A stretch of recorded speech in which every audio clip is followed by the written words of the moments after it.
Welcome back to the Bluegrass Breakdown Radio Show.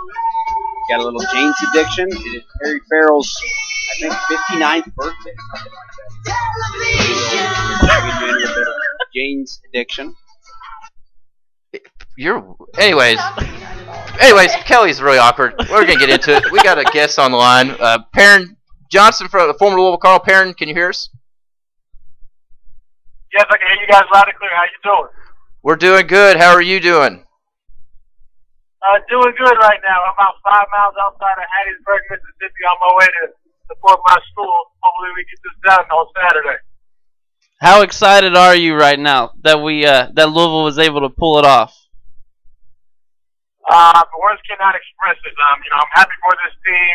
All the adversity that they went through this season. Everybody doubted them with all the injuries. Saying coach can't coach.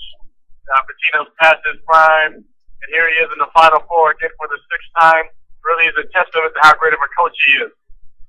Yeah, absolutely. I mean, Rick Pitino, of course, was your coach when you played. What's Rick telling his? I mean, you were in the Final Four your sophomore year. What's Rick telling his players right now? I mean, right now they just got to stay focused and stick to the game plan. You know, Kentucky's a great basketball team. They got 5 or 6 guys that can just absolutely flat out play basketball. So they got to make sure they execute the game plan that he gives them out, execute the defense, and execute the offense. And I believe if they execute what they need to get done and contain Kentucky and keep them out of transition, I think we'll have a very successful chance of winning this basketball game. Absolutely, absolutely. So you're working with Matt Jones in KSR, right? Every once in a while. Yes, I work with KSR and KSTV. Yeah. So how did that go? Since you're the only Cardinal guy there, did you call out Matt Jones and just tell him how excited you were? You know, the funny part is Matt was sick the whole time. You know, he picked us to lose against Davidson. He said it in the studio on TV, and then he said he never said that. But, I mean, you can watch it on demand on Channel 103 if you have insight. See that. But, I mean, at the same time, he also picked us to lose against New Mexico, and then we won that game.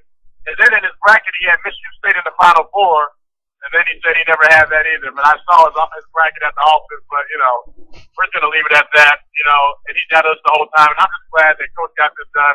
And at the end of the day, Matt almost gave himself an ulcer because he was that sick about the fact that we're in the Final Four. Hey, Perrin, it's Danielle. What's going on? Hey, how you doing? I'm fantastic. I have a question. Who did you have in your bracket coming out of the West region? In the West region, I had Louisville, and Matt laughed at me. Really? Really? Yes, I had Louisville. I had Louisville. I had Kentucky. Yes, really. I had Syracuse, and they choked at the end, and I had Carolina. If Kendall Marshall doesn't get hurt, I think Carolina's in the national championship. I agree with you there. So, did you have Louisville? Did you have them win it all since you had them in the Final Four? I had Louisville losing to North Carolina in the championship game. I got you. I actually had North Carolina and Kentucky in the championship. I had Louisville actually losing to Florida, but obviously that didn't happen, which is probably good. I know you're excited. Yeah, I mean, I'm absolutely excited. I like the way Russ Smith's playing. I think Payne's playing his best basketball yet, and I think we can just keep on continuing this. I think we're going to start off the game. We're going to get Gorgie James some quick early touches. Hopefully we can get Davis in foul trouble because it seems to be the only way you can really stop Kentucky if you can get a couple guys in foul trouble. Yeah. Do you think it's good motivation? I mean, you know, SI didn't make a cover for us. They gave it to all 3 of the other teams, didn't give one to Louisville. Do you think things like that, you know, us being the underdog this whole time, do you think that's motivation for this team? You know, I don't really worry about Sports Illustrated that much. You know, Michael Jordan refuses to work with Sports Illustrated because what they said about him with baseball. So, I mean, you can't really worry about what Sports Illustrated thinks because they don't make the world go around. At the end of the day, they are a great publication. But at the same time, you know, these guys are, you know, the whole state, everybody's everywhere, wearing blue everywhere you go. You didn't see that a couple years ago with Billy Gillespie. Now everybody's a blue fan out of the woodwork. But I can understand that because everybody loves a winner just like everybody loves the Yankees. So, but at the end of the day, I just think that being a Louisville fan is like being a Red Sox fan. You know, you got to have a little grit, a little bit of toughness, and you know, you got to believe in your team, and you got talent on your team, and you got to believe that you can get it done. It's easy being a Yankee fan because they've been winning forever. Same thing with Kentucky. It's easy being a Kentucky fan or North Carolina fan. They've been winning forever. So those guys are always, people are always going to cheer for Kentucky. You can't get caught up in that madness. And I just believe that if people just, they just stick to their plan, and Russ has a good game, because he had a bang-up game last game. He had 30 out of our 65 or 62 points, I believe. We can just get Kyle Kirk to knock down some jumpers, because Kyle didn't have a great game last week, and Shane Mahanning had a foul trouble as well. I think we'll be okay. Sounds like the world needs to come apart. Say that again? Never mind. Daniel, I think Now, here's my thing. You're talking about Russ Smith. Here's the deal. I kind of love Russ Smith. As a Kentucky fan, I kind of love Russ Smith, but he scares the crap out of me. As a Louisville fan, how do you feel about depending on Russ to pull another huge game like that? I mean, does that scare you too? Do you all depend on Russ now? Is that how it goes? Because that's. I mean, scary. when you look at the whole season as a whole, who's been consistently getting it done? Now people say, "Oh, he takes bad shots." I'd rather have Russ take bad shots. And at the end of the day, I know one thing I'm gonna get out of Russ. If Russ is going down, Russ is going down shooting. That's a great. Yeah, you know for sure. You're gonna get. Same thing with Kobe Bryant. When Kobe Bryant's in the game, I know Kobe Bryant's gonna go down shooting. LeBron James, he might pass the ball. I don't need to worry about those type of things. I know Russ is gonna take shots to create offense. He's gonna make things happen. Somebody's gotta make things happen because he's the only guy on our team outside of Peyton that can make things happen off the mountain. And not only that, now not only is Russ doing on offense, but he's doing on defense too. In the Big East tournament, the announcers kept saying, you can't cross over in front of Russ Smith anymore. You know, I think that his defense is what has really changed his game. Because not only if he makes a bad shot, he can still come at you really quick and steal the ball. Yeah, absolutely. But you know, the main thing, it's going to be interesting to watch this game because every time teams have played Kentucky, they try to slow them down. But when Louisville's at their best, they've been playing in a full court game and creating pressure and getting out on the break.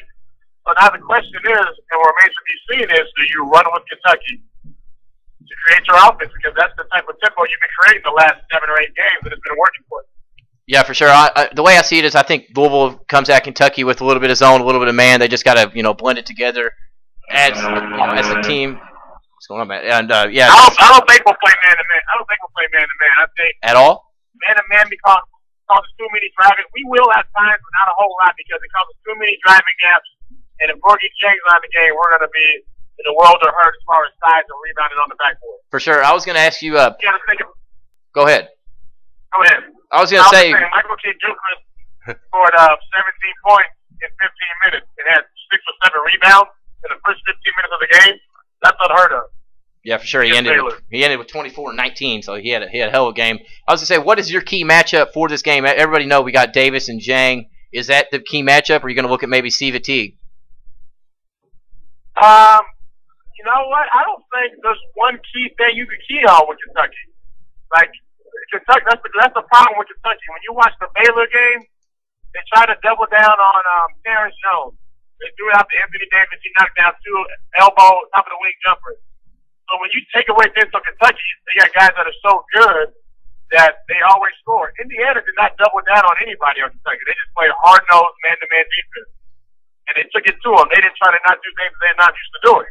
Now, I feel like you got to contain everybody in front of you and keep the ball out the middle. When you get the ball to the middle, you have a lot of options. You can pass to the right wing, the left wing, the baseline, like a lot of Kentucky's been doing all year.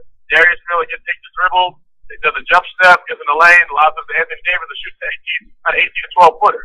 So the main thing is you just got to contain the basketball and rebound. Yeah, for sure.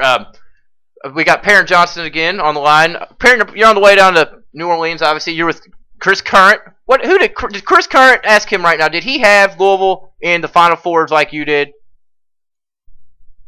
I actually did have Louisville in the Final Four too as well. Did you? Good job, Chris. I looked at it the same way as with the UConn run last year with the Big East.